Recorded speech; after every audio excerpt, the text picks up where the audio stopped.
Bismillah. Waalaikumsalam warahmatullahi wabarakatuh. Ustadz, mohon pencerahannya. Ini sudah cerah situasi, sudah bagus. Mengenai peringatan Maulid Nabi Muhammad SAW, apa hukumnya? Dan bagaimana kalau umat Islam memperingatinya? Terima kasih atas pencerahannya. Waalaikumsalam warahmatullahi wabarakatuh. Baik, saya ingin kita paham dulu akar persoalannya. Al-Quran, surah ke-61, ayat yang ke-6, paling kiri sebelah atas. Quran, surah kedua Al-Baqarah, ayat 129, paling kiri sebelah atas. Kemudian Al-Quran, surah Yunus 10, ayat 57 sampai 58. Ditutup dengan At-Taubah di dua ayat terakhir. Taib. Sudah? Sekarang saya ingin coba kita membiasakan dulu untuk menilai sesuatu dengan penilaian secara ilmiah yang bersumber pada dalil-dalil yang ada, tidak sekedar menganalogikan dan main tebak-tebakan. Itu nggak baik dalam menyimpulkan hukum. Ya. Bismillah. Sekarang secara akademis, secara ilmiah, membahas sesuatu oleh para ulama diposisikan dulu, dispesialisasikan dulu dalam bentuk ta'rif namanya, definisi. Jadi kalau Anda ingin membahas sesuatu, kita harus sepakat dengan definisinya dulu. Ya, disebut dengan ta'rif. Ta'rif ini harus punya sifat jami' mani'. Jami' menghimpun semua unsur yang akan didefinisikan. Mani' mengeluarkan segala hal yang tidak terkait dengan definisi, sehingga pembahasan kita akan fokus pada hal yang akan dibincangkan. Awas, hati-hati. Kita ingin berbicara tentang sesuatu, tapi kita tidak sepakat dengan definisinya. Bagaimana bisa menyimpulkan hukumnya? Dan kelemahan orang-orang sekarang, ketika berbicara hukum, dia tidak tahu apa yang dibincangkan. Sekarang misal, kita akan bertanya tentang maulid. Apa hukumnya maulid? Kita harus sepakati dulu apa itu maulid. Kalau antum paham tentang definisinya, maka keluarkan turunan hukumnya. Maka lebih mengerti di situ. Nah sekarang maulid, apa itu maulid? Sekarang begini, maulid atau maulud? Mana yang benar? Bukan Allahu a'lam, harus dicari kita. Mana maulid atau maulud? Antum sibuk menilai, ini maulid tidak benar. Oh, jadi yang benar maulud. Maulud juga tidak benar. Masya Allah. Apa maulid, apa maulud? Baik, lihat. Kalau disebutkan maulid, itu waktu kelahiran. Waktu kelahiran. Awas, hati-hati nih ya, hati-hati. Ada kemarin saya lihat tulisan begitu bersemangat, Masya Allah, panjang-panjang nulis, ternyata salah paham, pahamnya salah. Ya. Maulid itu ulang tahun, bukan ulang tahun maulid itu. Bukan ulang tahun, bukan peringatan ulang tahun maulid itu. Ingat baik-baik, kalau pakai peringatan itu pakai Idul Milad, ya, hari kelahiran, peringatan hari kelahiran, ulang tahun. Tapi kalau cuma maulid itu waktu kelahirannya. Awas, hati-hati ya, hati-hati dalam memahami sesuatu. Kita masih detil dan jeli dalam memahaminya. Jadi kalau disebutkan maulid itu waktu kelahirannya. Kalau disebutkan maulud, itu artinya bayi yang lahirnya. Bayinya yang dilahirkan. Nabinya, kalau dalam konteks nabi. Jadi kalau disandingkan dengan kalimat maulidun nabi, artinya waktu lahirnya nabi. Jelas ya? Kalau mauludun nabi, maulud nabi, itu artinya nabinya, nabi yang dilahirkan. Jelas? Saya ulang, maulid apanya? Waktunya. Kalau maulid nabi artinya apa? Waktu nabi dilahirkan. Baik, maulud artinya apa? Nabinya. Kalau maulud nabi artinya apa? Nabinya yang lahir. Jelas sampai sini? Sudah. Ya, selesai pembahasan secara bahasanya. Nah, sekarang apa hukumnya maulid nabi? Maulid nabi nggak ada hukumnya. Karena waktu lahirnya nabi, bagaimana kita bisa melekatkan hukum pada waktu lahirnya nabi? Lahir ya lahir. Jelas ya? Ustadz, apa hukumnya maulid nabi? Antum kenapa? Apa hukumnya waktu lahirnya antum? Antum lahir apa hukumnya? Kapan antum lahir? Ustadz, kapan antum lahir? 11 September. Apa hukumnya? Apa hukumnya? Apa hukumnya saya lahir? Lahir ya lahir. Jelas ya? Jadi kelahiran seseorang itu nggak ada hukumnya. Qadar Allah yang menjadikan dia terlahir. Dan dengan kelahiran itu dia punya misi dalam kehidupan. Mencari bekal untuk kembali kepada Allah subhanahu wa ta'ala. Jadi kalau bertanya hukum kelahiran seseorang, lahirnya lahir. Gak ada hukumnya di situ. Paham ya? Hukum itu terletak pada perbuatan seseorang, bukan pada kelahiran seseorang. Ketika dia berbuat dengan aspek kesadarannya, maka muncul hukum di situ. Awas, antum pun mesti belajar tentang hukum. Jangan salah menyebutkan hukum. Hukum terletak pada perbuatan, bukan pada benda, dan bukan terletak pada waktu. Jadi ketika ada perbuatan melekat pada benda dan waktu itu, maka muncul hukum. Apa hukum gelas? Halo? Tidak ada hukumnya. Tapi kalau menyebutkan apa hukum gelas yang menampung kemudian barang yang haram yang digunakan gelas ini melakukan perbuatan haram, baru muncul haram. Apa hukumnya gelas yang digunakan untuk melempar orang lain? Haram hukumnya. Apa hukumnya gelas yang digunakan menampung air minum untuk diminum dalam keadaan yang sehat? Sunnah hukumnya. Jelas ya? Apa hukumnya golok? Golok digunakan apa? Kalau digunakan menyembelih hewan kurban, maka jadi sunnah hukumnya. Kalau golok digunakan untuk menyakiti orang lain, mengancam. Siapa nama kamu? Oh, Masya Allah pakai golok. Ya, hati-hati. Nah, itu haram hukumnya. Jadi benda terletak kepada, maaf, perbuatan yang melekat kepadanya. Apa hukumnya hari kelahiran? Hari kelahiran gak ada hukumnya. Yang melekat hukum itu bagaimana menyikapi hari kelahiran itu. Itu poinnya. Paham ya? Ketika ada perbuatan melekat kepadanya, maka di situ ada hukum. Maulud itu bayinya, berarti nabinya. Apa hukum maulud? Apa hukumnya nabi? Nabi yang lahir gak ada hukumnya. Jadi kalau Anda menolak maulud dengan pengertian seperti ini, maka Anda keluar dari Islam. Kalau dalam hukum seperti ini, saya menentang maulid Nabi, berarti Anda menentang kelahiran Nabi SAW. Saya menentang maulud Nabi, berarti Anda berhadapan dengan Nabi, Anda musuh Nabi. Jadi kalau Anda dimaksudkan dengan kata maulud dan maulid, Anda tidak bisa menentangnya, bisanya menerima. Saya menerima. Kenapa? Karena dalam pengertian bahasa, maulid itu artinya waktu kelahiran. Maulud artinya nabinya. Jangankan siapa saya dibandingkan Nabi Isa alaihissalam. Nabi Isa itu hidup 600 tahun sebelum Nabi Muhammad SAW dilahirkan. Nabinya belum ada. Nabi Isa sudah ada. Tiba-tiba umatnya menduga Nabi terakhir itu Nabi Isa. Karena Nabi Isa punya sifat yang mirip di ramalan kitab yang mengatakan Nabi terakhir itu punya sifat baik dengan masyarakat lingkungan sosialnya. Dan Nabi Isa itu lembut luar biasa. Jangankan pada manusia, pada hewan pun itu lembutnya luar biasa. Jalan dengan muridnya. Di perjalanan kemudian ada aliran anak sungai melihat bangkai hewan. Sudah jadi bangkai, baunya luar biasa. Kata muridnya, guru, bau sekali bangkai ini. Kata Nabi Isa alaihi salam, Al-Masih, yang disebut oleh sementara orang dengan Yesus, itu Nabi, bukan Tuhan. Nabi beliau mengatakan, kata Nabi Isa, perhatikan, begitu putih sekali dan bersih giginya. Kata muridnya, Tuan Guru, kenapa Anda mengatakan demikian? Kata Nabi Isa, karena manusia hanya akan menyampaikan apa yang ada dalam benak pikirannya. Jadi kalau pikiran Anda kotor, Anda akan melihat bangkainya saja. Tapi kalau pikiran kita baik, kita akan mencari yang terbaik dari hewan itu. Bukankah dia ciptaan Allah? Bukankah dalam setiap ciptaan ada hikmah dan kebaikan? Perhatikan bagaimana putih bersih giginya. Jadi kalau bangkai saja bisa menjaga kebersihan gigi, kenapa kamu yang masih hidup tidak mesti? Ya minimal kamu jaga perasaan. Minimal jaga perasaan, kan?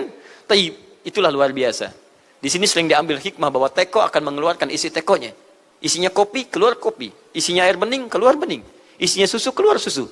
Demikian juga kita. Bayangkan, Nabi Isa bukan hanya pada manusia. Pada hewan yang telah jadi bangkai pun, itu mohon maaf, kalimatnya dan sikapnya begitu indah, luar biasa. Maka diduga oleh kaumnya itu Nabi dan Rasul yang terakhir. Saat mendengar kalimat itu, kata Nabi Isa, bukan saya. Nabi terakhir punya sifat sama seperti saya dalam hubungan dengan makhluk. Jadi bukan cuma dengan manusia, dengan hewan, jangan sakiti.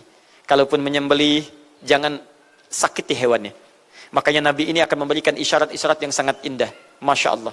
Pada tumbuhan, dia jaga. Tapi Nabi yang terakhir ini punya keunggulan yang tidak bisa disaingi oleh Nabi-Nabi lainnya. Apa itu? Ibu bapak sekalian, tingkat kedekatannya dengan Allah luar biasa. Ibadahnya luar biasa. Dalam bahasa Arab, tingkat kebaikan yang terkait dengan makhluk secara sosial, itu kalau satu kebaikannya disebut dengan Mahmud. Tapi kalau banyak kebaikannya disebut dengan Muhammad. Tapi kalau hubungan dengan Allah, ya dengan Khalik, kalau punya tingkat hubungan yang baik, satu sisi saja disebut Hamid namanya. Hamid. Antum rajin tahajud, tapi belum konsisten puasa sunnah. Maka antum namanya Hamid. Perempuannya Hamidah. Misal ada perempuan namanya Wanda, pakai Hamidah. Wanda Hamidah. Ya. Itu artinya yang dekat dengan Allah. Jadi kalau ada yang namanya wanda hamidah, jauh dari Allah, ya, kemudian pendapatnya menyimpang dari ketentuan Allah, mesti diingatkan, Anda hamidah, Anda dekat dengan Allah, maka tidak layak mengeluarkan statement yang tidak sesuai dengan hukum-hukum Allah Subhanahu wa taala. Ya, Hamid, awas, Hamid, nama Anda Hamid. Misal namanya Fahmi, Masya Allah, Hamid Fahmi Zarkashi, Masya Allah. Itu artinya hubungan dekat dengan Allah Subhanahu wa taala. Perempuannya Hamid, laki-lakinya Hamid, perempuannya Hamidah, Masya Allah. Paham sampai sini? Kalau bentuk superlatif, banyak ibadahnya, tahajudnya, sedekahnya, puasanya, segalanya, maka Masya Allah berubah kalimatnya. Dari kata Hamid jadi Ahmad. Ahmad. Maka Nabi Isa tidak menyebutkan kalimat Muhammad, tapi menyebutkan kalimat Ahmad. Karena kalau disebutkan kalimat Muhammad, nilainya serupa dengan beliau. Punya nilai kebaikan yang sama. Nabi Isa baik pada hewan, Nabi Muhammad baik pada hewan. Kata Nabi, lihat, kalau Nabi Isa sudah jadi bangkai, Nabi Muhammad ketika hewan akan disembelih pun, disembelih, kata Nabi jangan sakiti dalam penyembelihannya. Tajamkan dulu pisaunya. Ketika menyembelih, jangan lakukan berkali-kali. Kata Nabi, tajamkan, begitu anduk kemudian sembelih, seketika selesai. Cari urat yang membuat cepat darahnya keluar. Nabi itu. Dan dalam menajamkan itu, antum jangan memperlihatkan depan hewannya. Tidak boleh. Kandidat selanjutnya, siap-siap ya. Masya Allah, tidak boleh. Awas saat kurban tuh. Kadang suka lupa antum tuh. Ya dibawa sini, ini masih begini-begini tuh. Itu menyakiti hewan secara fisiologis. Nggak boleh, nggak boleh. Ya, awas ya. Tayyib. Tumbuhan, lihat. Tumbuhan. Nggak boleh dalam keadaan perang. Perang itu kan luar biasa dahsyat. Emosi memuncak, segalanya ada. Tapi Nabi katakan, jangan rusak tanaman. Dahsyat, cuma dalam Islam. Itu yang 212 tahun lalu itu, Masya Allah, nggak ada yang nginjak rumput, nggak injak macam-macam.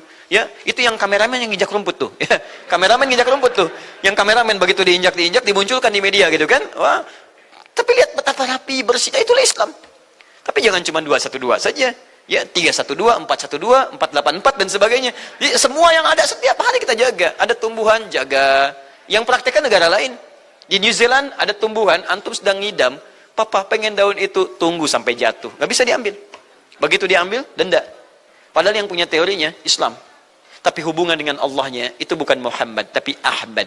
Makanya Nabi Isa mengatakan, wa mubasysyira bi rasulin ya'ti min ba'di ismuhu Ahmad. Saya kasih kabar gembira. Rasul terakhir bukan saya. Tapi seseorang yang nilai ibadahnya lebih daripada saya. Jaminan surganya sudah ada. Bahkan turun surah kepadanya. Inna a'tainakal kautsar. Dirinya dijaga dari kesalahan, maksum. Sifatnya luar biasa baik. Tapi itu tidak menghentikan dia untuk mendekat kepada Allah dengan sifat yang luar biasa. Kata Sayyidah Aisyah di Al-Bukhari, nomor hadis 2010 sampai 2012. Ya Rasulullah, alam takun ma'suban, alam takun madmunan, lima hakadha. Kenapa sampai bengkak-bengkak begini Anda tahajud? Bukankah Anda dijamin masuk surga? Dijaga dari kesalahan. Apa kata Nabi? Afala akunu abdan syakura. Apa aku nggak boleh jadi hamba yang bersyukur kepada nikmatnya Allah Subhanahu wa taala. Tahajudnya sampai bengkak. Nabi, Rasul, ahli surga, dijaga dari kesalahan, tidak ada hisabnya, masih mau tahajud sampai bengkak kakinya. Ditanya oleh istrinya, kenapa sampai begini? Kata beliau, ringan saja, nggak boleh aku bersyukur. Masya Allah, ada orang Nabi bukan, Rasul bukan, surga belum ada jaminan, amal berantakan, hisab menegangkan. Masya Allah, bangun mata bengkak, kaki biasa. Tahajud tidak subuh lewat. Ini Masya Allah. Cita-cita surga Firdaus. Luar biasa. Makanya Nabi Isa mengatakan Ahmad bukan Muhammad. Dan ini bukan isyarat Nabi baru. Karena nama yang melekat pada Nabi terakhir semuanya sifat. Bukan nama zat. Ini bukan melegalkan ada seorang bernama Nabi baru datang kemudian namanya Ahmad. Bukan. Kata Nabi, saya Nabi terakhir. La Nabi ya ba'di, nggak ada Nabi setelah saya. Jadi nggak ada istilah Ahmadi. Pengikut Ahmad nggak ada. Ya, dalam arti pengikut Nabi Muhammad sallallahu alaihi wasallam. Yang jadi clue persoalan kita terkait dengan pertanyaan ini, Anda bisa bayangkan, Nabi Isa 600 tahun sebelum lahirnya Nabi Muhammad sallallahu alaihi wasallam. Perhatikan, ikutan bahagia dengan kelahiran Nabi. Sampai kebahagiaannya diungkapkan pada umatnya. Saya kasih kabar gembira ya. Nggak mungkin orang kasih kabar gembira perasaannya sedih. Kenapa saya kasih kabar gembira? Nggak ada. Kasih kabar gembira itu dalam keadaan bahagia hatinya. Kalaupun menangis, tangisan kebahagiaan. Anda bisa bayangkan, Nabi, Rasul, mukjizatnya hebat. Sekali usap, penyakit sembuh. Menghidupkan orang mati, keduanya dengan izin Allah Subhanahu wa ta'ala. Bahagia dengan kelahiran Rasul sallallahu alaihi wasallam. Antum Nabi bukan, Rasul bukan. Maaf, tidak punya mukjizat seperti Nabi Isa. Mayat dipanggil-panggil nggak bangun, diusap penyakit makin sakit. Tuh, lalu antum tidak bahagia dengan kelahiran Nabi. Antum siapa? Nabi Isa aja bahagia. Masa antum bukan Nabi tidak bahagia? Dan hebatnya, Ada orang bisa bahagia, nabinya belum lahir. Biasanya sifat bahagia dalam kelahiran itu setelah bayinya lahir, bukan sebelum lahir. Alhamdulillah, alhamdulillah. Akhi, kenapa antum? Alhamdulillah, saya punya anak laki-laki, namanya Abdurrahman. Kapan? Nanti setelah menikah. Ini Masya Allah. Nikah aja belum, kenapa bisa memberikan kabar gembira? Antum kenapa, akhi? Itu lihat, akhi boy tiba-tiba seperti itu. Orang bingung. Akan bubar pengajian kalau ustaznya begitu. Ya. Jadi mustahil ada orang memberikan kabar gembira ketika bayinya belum lahir. Tapi kemuliaan Nabi Muhammad SAW menjadikan seorang Nabi Isa belum lahir, nabinya sudah merasakan gembira dan memberikan kebahagiaan pada umatnya. Kalau bukan Nabi Muhammad, mustahil. Ada kemuliaan tersendiri bagi Nabi Muhammad SAW. Setiap Rasul menantikannya. Nabi Isa menantikan. Masa antum tidak menantikan itu? Jadi kalau ada orang menolak maulid dalam arti waktu kelahirannya, maka dia telah ingkar pada Nabi Muhammad SAW. Maulud Nabi Ibrahim alaihissalam. Antum kenal Nabi Ibrahim? Masya Allah. Luar biasa. Alhamdulillah. Nabi Ibrahim, Nabi Ismail alaihissalam, keduanya meninggikan bangunan Ka'bah. Setelah selesai bangunan Ka'bah ditinggikan, keduanya berdoa di samping Ka'bah. Apa doanya? Doa maulud. Lahirnya, bayinya.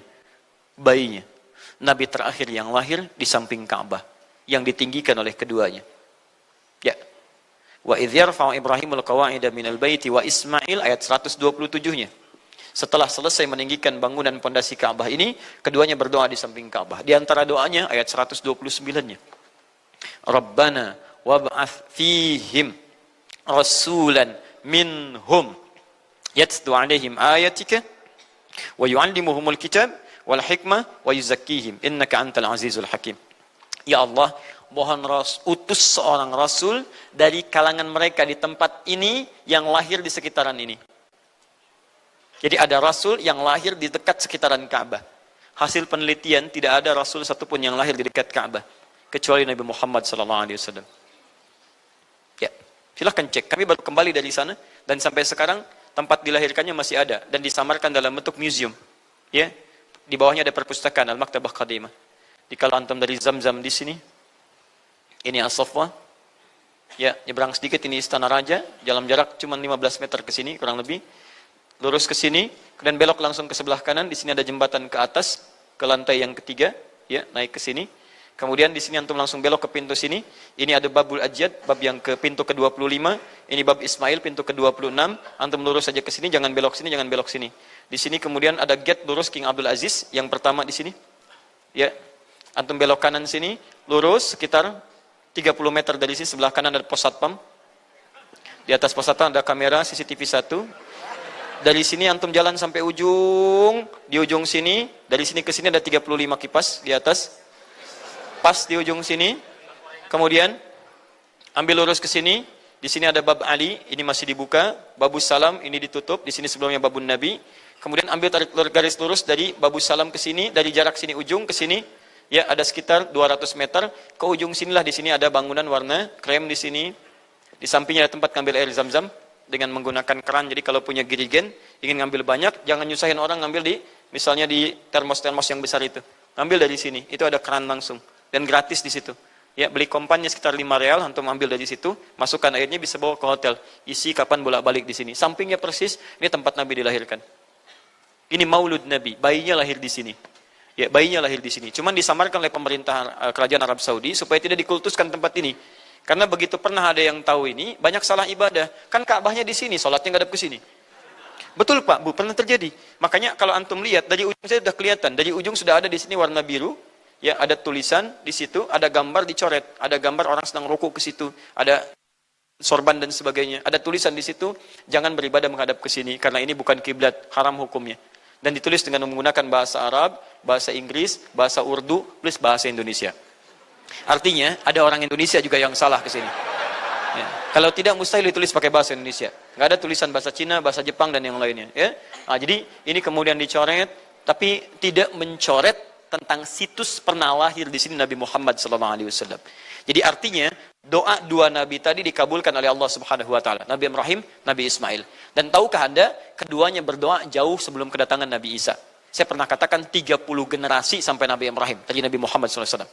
Muhammad SAW bin Abdullah, bin Abdul Muttalib, bin Hashim, bin Abdul Manaf, bin Qusay, bin Murrah, bin Kilab, bin Ka'ab, bin Ghalib, bin Fihir, bin Malik, bin Nadar, bin Kinana, bin Khuzaimah, bin Mudrikah, bin Ilyas alaihissalam, bin Nizar, bin Mudar, bin Ma'ad, bin Adnan, bin Addi, bin Adri, bin Muqawwam, bin Nahur, bin Tarif, bin Ya'ruf, bin Yasjub, bin Nabit, bin Ismail alaihissalam, bin Ibrahim alaihissalam. 30 generasi. Ulangi Mas Boy. 30 generasi. Dari Nabi Ibrahim sampai Nabi Ismail alaihi wassalam, ya sampai kemudian ke Nabi Muhammad sallallahu alaihi wasallam. Anda bisa bayangkan enggak? 2 orang nabi, 2 orang rasul. Gelar yang pertama Ibrahim alaihissalam Khalilullah, yang paling dekat dengan Allah. Jaminan surganya ada. Nabi Ismail disebut dengan gulamun halim oleh Al-Quran, yang paling perasa, yang paling dekat dengan Allah subhanahu wa ta'ala. 2 orang nabi, paling dekat dengan Allah, disayang Allah, dijamin masuk surga. Inspirasi kisahnya sampai kita ke sekarang, mendoakan kepada Allah tentang maulud Nabi. Sehingga lahirnya Nabi Muhammad SAW 30 generasi setelahnya. Antum, Nabi bukan, Rasul bukan, tidak sedekat keduanya dengan Allah, jaminan surga nggak ada, hisab menegangkan, amalan berantakan. Kisah hidup antum belum tentu jadi inspirasi di masa depan. Sekarang pun tidak. Tiba-tiba antum menolak maulud, antum siapa? Kalau antum menolak maulud, berarti antum menolak Nabi SAW. Dalam pengertian baiknya. Jelas ya? Jadi kalau kemudian ada disebutkan maulid dan maulud, itu artinya maulid waktu kelahiran, maulud bayi yang dilahirkan. Sekarang, bagaimana menyikapi maulid dan maulud itu? Saya tahu nabinya dilahirkan, nabinya sudah ada. Jelas ya? Maka kemudian saya pun tahu waktu kelahirannya. Bagaimana kemudian menyikapi itu semua?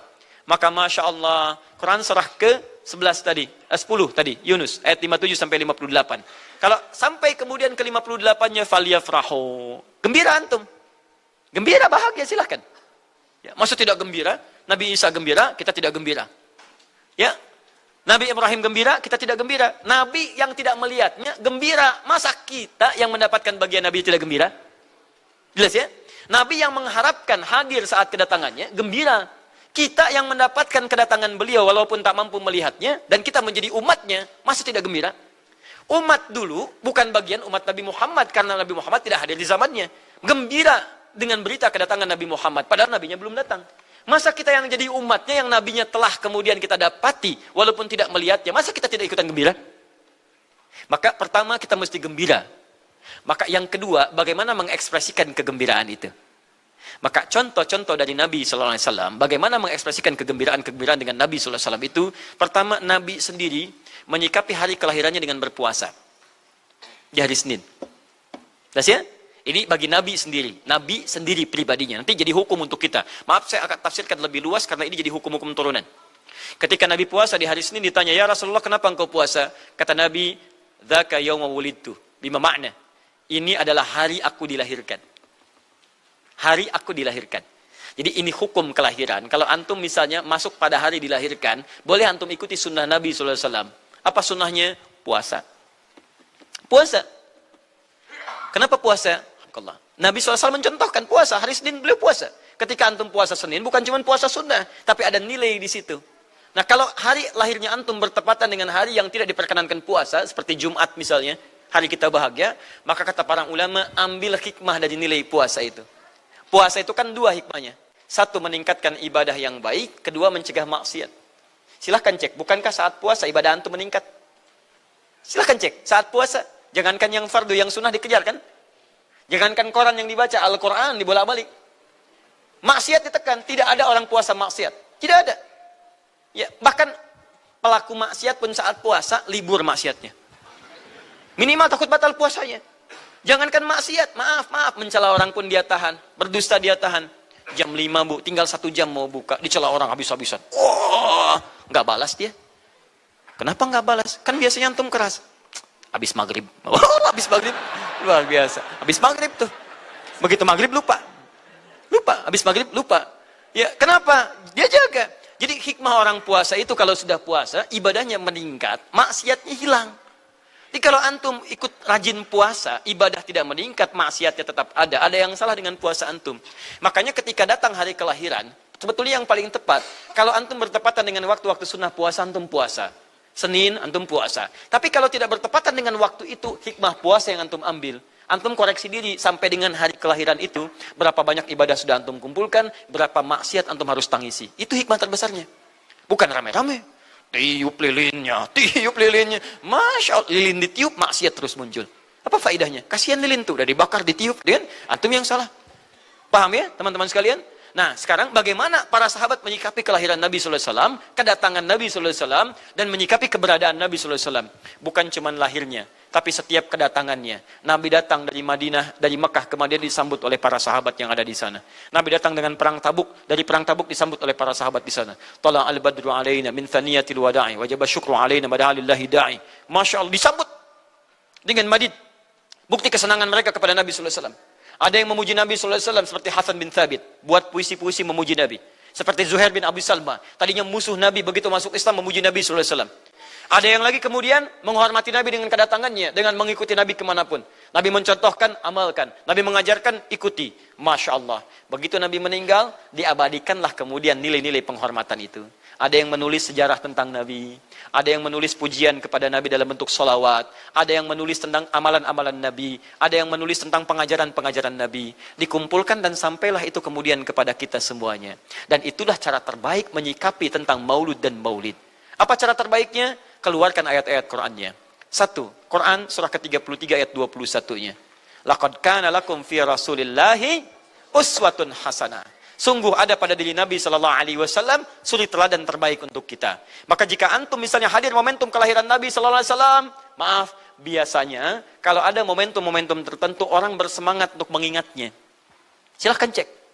Hari pahlawan, ingat para pahlawan. Hari pahlawan berakhir, tidak ingat lagi. Hari kemerdekaan, ingat sampai pinang dipanjat-panjat. Ya, begitu dipanjat, kenapa panjat pinang? Masya Allah, menghormati pahlawan. Hari pahlawan sampai naik panjat pinang.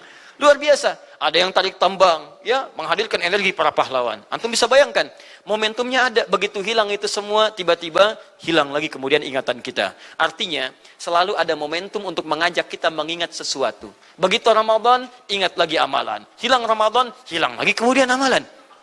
Nah, jadi apa yang terbaik dihadirkan? Ketika ada momentum itu, maka para ulama kemudian mencoba untuk menampilkan nilai-nilai tadi untuk mengembalikan kita pada tuntunan Nabi sallallahu alaihi wasallam. Maka ditulislah kemudian sirah-sirah Nabi, disampaikan untuk mengenalkan Nabi Muhammad sallallahu alaihi wasallam. Mumpung mereka ingat, disampaikanlah pengajaran-pengajaran tentang Nabi, disampaikan ada pujian-pujian salawat kepada Nabi. Kalau yang dimaksudkan tentang nilai-nilai ini, maka dari dulu sudah ada. Sudah ada. Dan yang sudah ada ini tidak dibatasi dengan waktu. Bukan muncul Rabiul Awal saja. Rabiul Awal ke Safar, datang lagi itu. Safar sebelumnya Safar, Rabiul Awal, kemudian ke Rabiul Akhir, muncul itu. Ke Jumada, muncul itu. Jadi maulid itu tidak dibatasi dengan waktu. Setiap waktu itu maulid. Maulud tidak dibatasi dengan waktu. Setiap waktu itu maulud.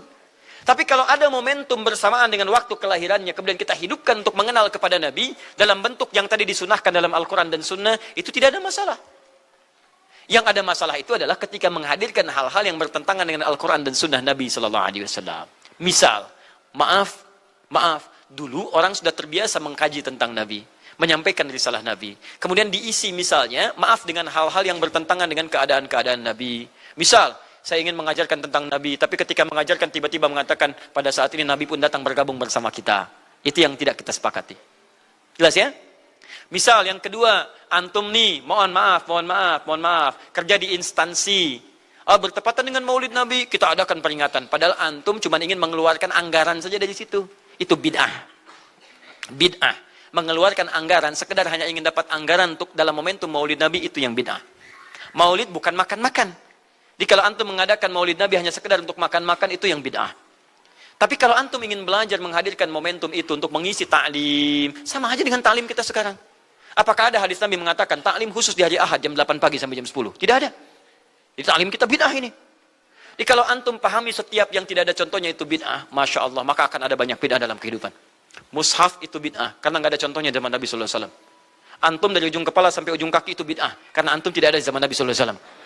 Ya, jadi jangan langsung menilai bahwa setiap maulid itu bid'ah. Bukan. Kalau momentum itu ingin diisi dengan ta'lim, ingin memperkenalkan Nabi, ingin mengajarkan syariat-syariat Islam, maka itu tidak ada masalah. Itu mengamalkan petunjuk-petunjuk ayat, bukan mengkhususkan di waktu itu, bukan. Karena ta'lim itu dibuka di setiap waktu, tapi menjadikan waktu itu untuk momentum, karena setiap orang sedang ingat Nabi pada saat itu. Jelas ya? Kapan lagi kita mendapati orang ingat Nabi? Maka ajarkan itu dan pesankan pada saat itu. Teman-teman, jangan cuma pada waktu ini ya, setiap waktu kita amalkan ingatan kita kepada Nabi Sallallahu Alaihi Wasallam. Makanya saya kalau diundang, Ustadz ada maulid Nabi, saya datang untuk ceramah, untuk menyampaikan pesan-pesan terkait dengan Nabi Sallallahu Alaihi Wasallam. Adapun masalah ritual-ritual saya tidak ikutan. Makanya paham, begitu saya datang pas ceramah. Ceramah, saya berikan ceramahnya. Nabi begini, apa itu maulid? Allahu alam. Bukan Allahu alam, kan antum bikin spanduknya di sini. Apa itu maulud? Maulud. Bukan maulud. Maulud itu begini, maulid itu begini. Ketika kita terangkan, kita sampaikan, Masya Allah. Antum tahu apa yang terjadi? Mereka mulai sholat dengan baik, masjidnya mulai ramai. Besoknya tidak ada ramai-ramai lagi. Begitu ada maulid, ceramah lagi. Ternyata ceramahnya nggak sampai maulid lagi. Besoknya ceramah lagi. Ahadnya ada waktu taklim. Dan itulah cara terbaik untuk memberikan penjelasan kepada masyarakat untuk mencintai Rasulullah Sallallahu Alaihi Wasallam. Paham ya? Jangan seketika, oh ini maulid bid'ah. Masya Allah, antum tuh bid'ah dari kepala sampai kaki. Ya. Saya luar biasa kesal. Kadang ada orang bikin perbandingan begini, maulid Nabi, maulid. Zaman Nabi tidak ada coret. Zaman sahabat tidak ada coret. Zaman tabi'in tidak ada coret. Zaman ini ada.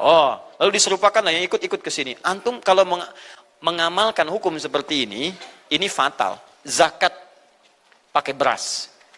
Zaman Nabi coret. Zaman sahabat coret. Ya, zaman tabi'in coret. Zaman ulama coret. Zaman antum ada bid'ah antum. Cara menyimpulkan hukum bukan seperti ini. Lihat turunannya, lihat dalilnya, lihat pemahamannya, lihat turunan-turunan fikihnya.